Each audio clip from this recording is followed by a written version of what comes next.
CPM-ന്റെ കർഷക സംഘടനയായ KSKTU-വിന്റെ നേതൃത്വത്തിൽ സംസ്ഥാനമൊട്ടാകെ മാർച്ചും നിവേദനങ്ങളും നൽകി.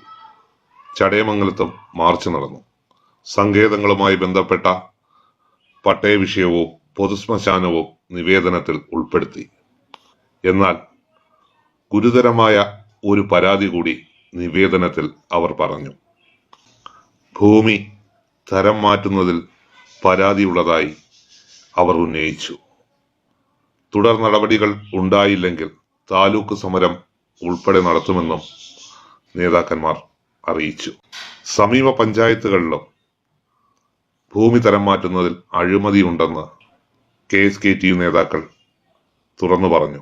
ഭൂമി തരംമാറ്റൽ കമ്മിറ്റി അനധികൃതമായി പലതും നടക്കുന്നു എന്നുള്ളൊരു ആക്ഷേപം, അവരുടെ റോഡ്, അവരുടെ വഴിവിളക്ക് അടക്കമുള്ള കുറേ വിഷയങ്ങൾ ഇതിൽ വന്നിട്ടുണ്ട്. അപ്പോൾ ആ സംഘടനകളുടെ വിഷയങ്ങളൊന്ന് പരിഹരിക്കണമെന്നാണ്. അപ്പോൾ ഏറ്റവും പ്രധാനപ്പെട്ടത് നമുക്ക് പൊതു ശ്മശാനം. ഈ പൊതു ശ്മശാനം എന്ന് ഉദ്ദേശിക്കുന്നത് ഒന്നുകിൽ അത് വൈദ്യുതി ആയിരിക്കണം, അല്ലെന്നുണ്ടെങ്കിൽ അത് ഗ്യാസിൽ പ്രവർത്തിക്കുന്ന ശ്മശാനമായിരിക്കണം. അത് നമുക്ക് അടിയന്തരമായിട്ടത്. മറ്റൊന്ന്, പട്ടയത്തിൻ്റെ പ്രശ്നം ഇപ്പോഴും പരിഹരിക്കപ്പെടാത്ത ഈ നഗറുകളും അതുപോലെ തന്നെ ഈ സങ്കേതങ്ങളും ഇപ്പോഴും നിലനിൽക്കുന്നുണ്ട്. ഉന്നയിച്ചുകൊണ്ടാണ്. അതുപോലെ തന്നെ ഭൂമി തരംതിരിക്കാൻ ഏർപ്പെടുത്തിയിട്ടുള്ള ഇന്നത്തെ അതിൽ പുനഃപരിശോധന നടത്തിക്കൊണ്ട്. കാരണം ഈ വ്യാപകമായിട്ട് ഭൂമി നെൽകൃഷി നടത്തിക്കൊണ്ടിരുന്ന, മറ്റ് കൃഷികൾ ചെയ്തുകൊണ്ടിരുന്ന ഭൂമി മണ്ണിട്ട് നികത്തി അത് ഭൂമാഫിയകൾ കൈക്കലാക്കിക്കൊണ്ട് വമ്പിച്ച വലിയ വിലയ്ക്ക് ഇത് മറിച്ചു വെക്കുന്ന ഒരു പ്രവണതയിലേക്ക് കാര്യങ്ങൾ ചെന്നെത്തുന്നുണ്ട് പല മേഖലകളിലും. അത് നമ്മുടെ മേഖലയിലടക്കം അതിനൊരു അറുതി വരുത്തണം. അത് ഇതിനകത്ത് ഏറ്റവും പ്രധാനപ്പെട്ട മറ്റൊരു ആവശ്യമാണ്. അത് അടക്കമാണ് ഞങ്ങൾ നിവേദനം കൊടുത്തേക്കുന്നത്. ഇതാണ് എന്നെ ഇതുമായി ബന്ധപ്പെട്ട് പറയാനുള്ളത്. പറഞ്ഞു ചോദിച്ചു. പ്രാദേശികമായി നമ്മുടെ ചടയമംഗലം പഞ്ചായത്തിലടക്കമുള്ള ചില പഞ്ചായത്തുകളിൽ ഈ വയം നിരത്തുമായി ഒരു വിഷയം വന്നിട്ടുണ്ട്. അതിനൊരു പരാതി നൽകിയിട്ടുണ്ടെന്നാണ് ഞങ്ങൾക്കറിയാൻ. പരാതി നേരത്തെ കൊടുത്തിട്ടുണ്ട്. പരാതി ഞങ്ങൾ നേരത്തെ തന്നെ കൊടുത്തിട്ടുണ്ട്. അതിന് ചില നടപടികൾ ഉണ്ടായിട്ടുമുണ്ട്. പക്ഷേ ഫലപ്രദമായ നടപടികൾ ഉണ്ടായി വരുന്നില്ല. അതുണ്ടായി വരണം. അതാണ് ഇപ്പം നമ്മൾ വീണ്ടും ഈ പരാതി കൊടുക്കുന്നതിന്, ഈ മെമ്മോറാണ്ടം കൊടുക്കുന്നതിന് ഞങ്ങളെ പ്രേരിപ്പിച്ചത്. ചടയമംഗലത്തിൽ നിശ്ചിത അളവിൽ ഭൂമി തരംതിരിക്കാൻ ശുപാർശ അനുമതി നൽകിയിട്ടുണ്ട്. അത് നിശ്ചിത അളവിൽ ഭൂമി തരംതിരിക്കാൻ ശുപാർശ നൽകിയിട്ടുണ്ടോ എന്ന് ചോദിച്ചാൽ അതിൻ്റെ വിവരാവകാശ രേഖ അനുസരിച്ച് നമ്മൾ വില്ലേജ് ഓഫീസിൽ നിന്ന് അതിൻ്റെ ഇതെടുത്തേ അറിയത്തുള്ളൂ. അല്ല, എനിക്കത് നേരിട്ട് അത് പറയാനോ നമുക്ക് തന്നെ നേരിട്ടുള്ള ഇത് കിട്ടിയിട്ടില്ല. അങ്ങനെ നമ്മൾ എന്തെങ്കിലും കയറി പറയുന്നത് ശരിയല്ല. അത് വില്ലേജ് ഓഫീസിൽ നിന്ന് വിവരാവകാശ രേഖ അനുസരിച്ച് നിങ്ങൾക്കായിരുന്നാലും ആർക്കായിരുന്നാലും അതിൻ്റെ രേഖ പരിശോധിക്കാം. കഴിഞ്ഞ 2 ആഴ്ചയായി കർഷക തൊഴിലാളി നേതൃത്വത്തിൽ ഭവനങ്ങൾ സന്ദർശിച്ച് വിഷയങ്ങൾ പഠിച്ച് അതുമായി ബന്ധപ്പെട്ട് തയ്യാറാക്കിയ നിവേദനങ്ങൾ കൂടി സമർപ്പിക്കുകയാണ് ഉണ്ടായത്. മറ്റൊന്ന് പ്രധാനമായിട്ടുള്ളത്, ഇന്ന് നമ്മുടെ നാട്ടിൽ വളരെ വ്യാപകമായി കണ്ടുവരുന്ന ഒരു അപകടകരമായ സ്ഥിതിയുണ്ട്.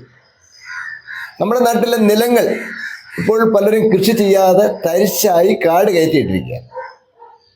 അത് വളരെ കുറഞ്ഞ വിലയ്ക്ക് ചില ബിനാമികൾ വാങ്ങി അവരുടെ ആളുകളെല്ലാം വെച്ച്, ചില ഉദ്യോഗസ്ഥരെയും ചില ആളുകളെയെല്ലാം സ്വാധീനിച്ചുകൊണ്ട് ഭൂമി തരം മാറ്റൽ എന്ന അപേക്ഷ കൊടുത്തുകൊണ്ട് അത് കരയാക്കി മാറ്റി വലിയ വിലക്ക് വിൽക്കുന്ന ഒരു പ്രവണത നാട്ടിലാകെ നടക്കുന്നു. നമ്മുടെ തൊട്ടടുത്ത പഞ്ചായത്തായ നെലമേ പഞ്ചായത്തിൽ വളരെ വ്യാപകമായുണ്ട്. ചടയമംഗലം പഞ്ചായത്തിൽ ഞങ്ങൾ അന്വേഷിച്ചപ്പോൾ കുറേ അധികം അങ്ങനെ നടന്നിട്ടുണ്ട്. ഇപ്പോൾ തന്നെ നമ്മുടെ ഗവൺമെൻറ് ആശുപത്രിക്ക് ഫ്രണ്ടിലായിട്ടുള്ള കുറേ നിലങ്ങൾ അങ്ങനെ തരം മാറ്റലിന് കൊടുത്തിട്ടുണ്ട്. അതോടൊപ്പം പഞ്ചായത്തിൻ്റെ വിവിധ മേഖലകൾ ഞങ്ങൾ അതെല്ലാം കൃഷിഭവനുമായി ബന്ധപ്പെട്ട് വിവരാവകാശം കൊടുത്ത് അതിൻ്റെ രേഖകളെല്ലാം വാങ്ങാൻ തീരുമാനിച്ചിട്ടുണ്ട്.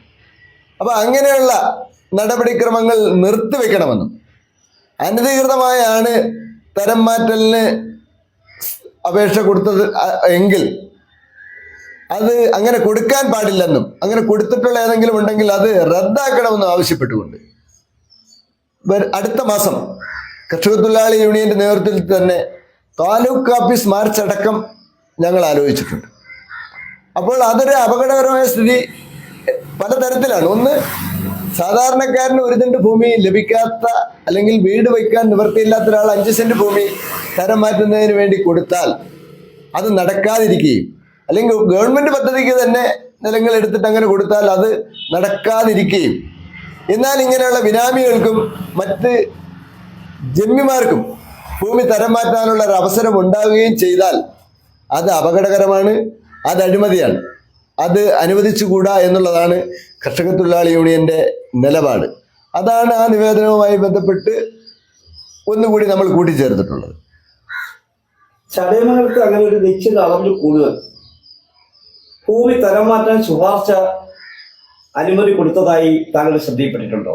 അങ്ങനെ ഒരു ഇത് ഉണ്ട് എന്നാണ് ഇപ്പൊ ഞങ്ങൾ മനസ്സിലാക്കിയിട്ടുള്ളത്. അതാണ് ഞങ്ങൾ പറഞ്ഞത്. അങ്ങനെ ഉണ്ടെന്നുണ്ടെങ്കിൽ തൊട്ടടുത്ത ദിവസം തന്നെ അവരുടെ വിവരാവകാശം അടക്കം എടുത്തുകൊണ്ട് അത് കേസിന് പോകേണ്ടതാണെങ്കിൽ ഞങ്ങൾ കേസിന് തന്നെ പോകും. ഗവൺമെന്റിൽ പരാതി കൊടുത്തത് റദ്ദ് ചെയ്യിക്കാൻ കഴിയുന്നതാണെങ്കിൽ അങ്ങനെ ചെയ്യിക്കും. എന്തായാലും അതുമായി ബന്ധപ്പെട്ട് ക്രമമല്ലാത്ത രീതിയിലുള്ള പ്രവർത്തനങ്ങൾ അല്ലെങ്കിൽ ശരിയല്ലാത്ത പ്രവർത്തനങ്ങൾ കൂടി നടക്കുന്നു എന്നാണ് കർഷക തൊഴിലാളി യൂണിയൻ എന്ന നിലക്ക് ഞങ്ങൾക്ക് മനസ്സിലാക്കാൻ കഴിഞ്ഞിട്ടുള്ളത്. വളരെ നന്ദി. ഈ ഒരു വിഷയത്തിൽ പ്രേക്ഷകർക്ക് വേണ്ടി പ്രതികരിച്ചതിന് ശശി ടിവിയുടെ എല്ലാവിധ ആശംസകളും അറിയിക്കുന്നു. നന്ദി, നമസ്കാരം. നന്ദി.